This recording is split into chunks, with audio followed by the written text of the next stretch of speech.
बहुत ज्यादा आवश्यकता है और आप दोनों हाथ खड़े करके एक बार इस बात का जो है संबोधन प्रदान करावे और निश्चित रूप से ये बात संभव है और हम निवेदन भी करेंगे मंत्री महोदय से कि आप हमें उद्बोधन प्रदान करावे और साथ में ये आशा का एक हमने जो तीर छोड़ा है वो हमारा पूरा हो, ऐसी भावनाओं के साथ में आइए निवेदन करते हैं गोपाल जी कोटा।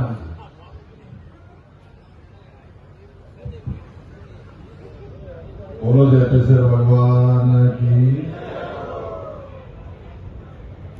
ये तो आवाज आई है तो की कर रही है। दो हाथ ऊपर करना, बोलो जयतेश्वर भगवान की। अपने अपने माता पिता गुरुदेव की, सनातन धर्म की, गौ माता की, अपने मंच पर विराजमान सभी संत महात्माओं की और इसमें भक्त और भाविक को भाग देने वाले उनकी। आज जयतेश्वर के मंदिर में प्राण प्रतिष्ठा के कार्यक्रम में हमारे बीच विराजमान परम पूज्य संत शिरोमणि जो हमारे बीच विराजमान है, उनको मैं वंदन करता हूं, नमन करता हूं और विशेष तौर से मेरे सभी यहाँ पार्टी के वरिष्ठ श्रेष्ठ कार्यकर्ता और इस समाज की पूरी समिति जो बनी हुई है उसके सभी कार्यकर्ता और समाज के सभी आगेवान बुजुर्गों, युवा साथियों, पत्रकार बंधुओं और सभी मेरे भाई को मेरा हाथ जोड़कर पहले तो राम राम। क्योंकि मैं आप सबको ये बताना चाहता हूं कि आज का ये कार्यक्रम मैं तीसरी बार मंत्री बना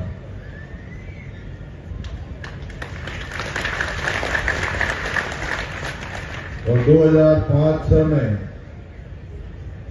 जब मैं बोर्ड का चेयरमैन बना तभी मैं सरवाणा आया था सबसे पहले। उसके बाद मैं 13 से 18 तक मंत्री रहा तो भी सरवाणा आया और जयतेश्वर भगवान की प्रतिष्ठा में वहां भी उपस्थित हुआ और आज तीसरी बार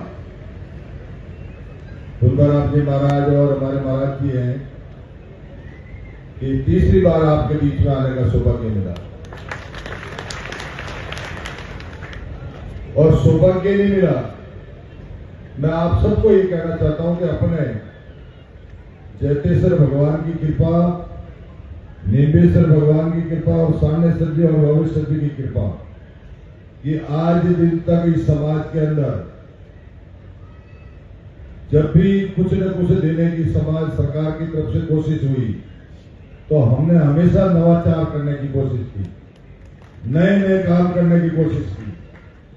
पहले पट्टे देने की योजना बनाई, वाड़े देने की योजना बनाई, बंदूक के लाइसेंस देने की योजना बनाई, पेड़ों के इंश्योरेंस करने की योजना बनाई और जिस तरह की योजनाएं थी वो करीब करीब 6, 7 और 8 में बनाई।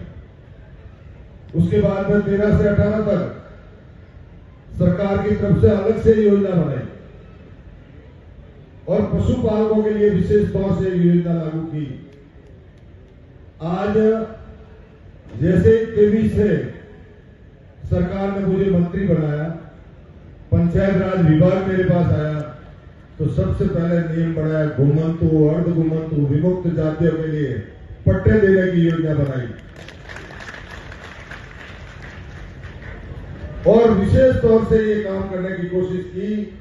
कई जगह ऐसी बातें आती है, लोग कहते हैं साहब घरों में रहते जरूर है पर पट्टे नहीं मिलते।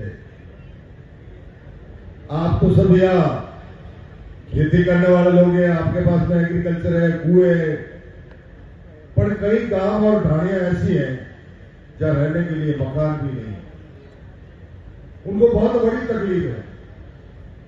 मवेशी लेकर घर से बाहर निकलते हैं तो उन्हें चराने के लिए व्यवस्था नहीं होती, बार बार इस तरह की घटनाएं घटित होती है।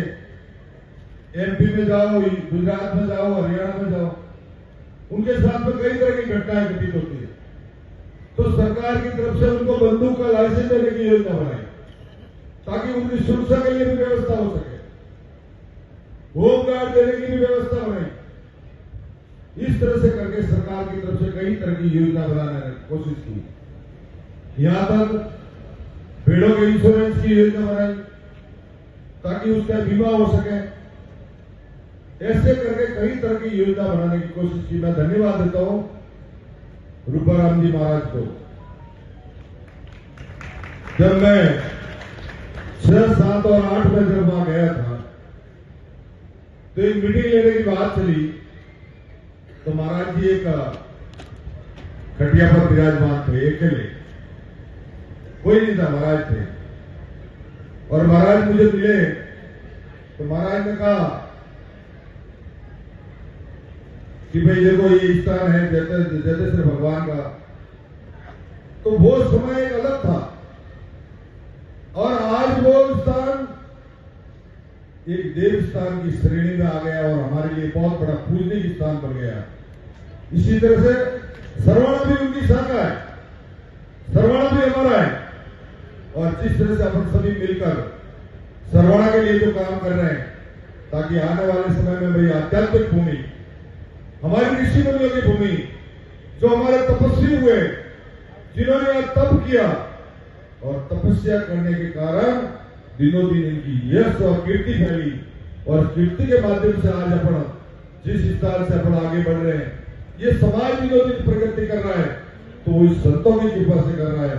इसलिए दोनों हाथ जोड़ के एक बार संतों के लिए पहले जय बोल करके बोलो जटेश्वर भगवान की। आज मैं आपको एक बात और बताना चाहता हूं कि जिस तरह से 2005 में मैंने सरकार के साथ में बैठकर और हमारी पूरी टीम ने बैठ करके ऐसी रूपरेखा बनाई कि हमारे बच्चे पढ़ नहीं सकते, उनकी शिक्षा के लिए क्या किया जा सकता है, तो उनके लिए अलग से योजना बनाई। मैं धन्यवाद देता हूं रतन जी मेरे पास से गए हैं और उनका जब समय आया तो उन्होंने भी एक आवासीय विद्यालय लेने की कोशिश की और मैं जब बोर्ड का चेयरमैन बना तो सबसे पहले मैंने 3 आवासीय विद्यालय लिए। सबसे पहले हरियाली में शुरुआत की। तो शुरुआत करने पर मैं धन्यवाद देता हूं पूर्व मुख्यमंत्री वसुंधरा जी को, जिन्होंने बुला करके मुझे 3 आवासीय विद्यालय दिए, जो आज हरियाली हमारे लिए बहुत ही बड़ा काम देने का काम कर रही है। और काम देने में मैं आपको दावे के साथ कहता हूं 3500 लड़के आज अपनी सर्विस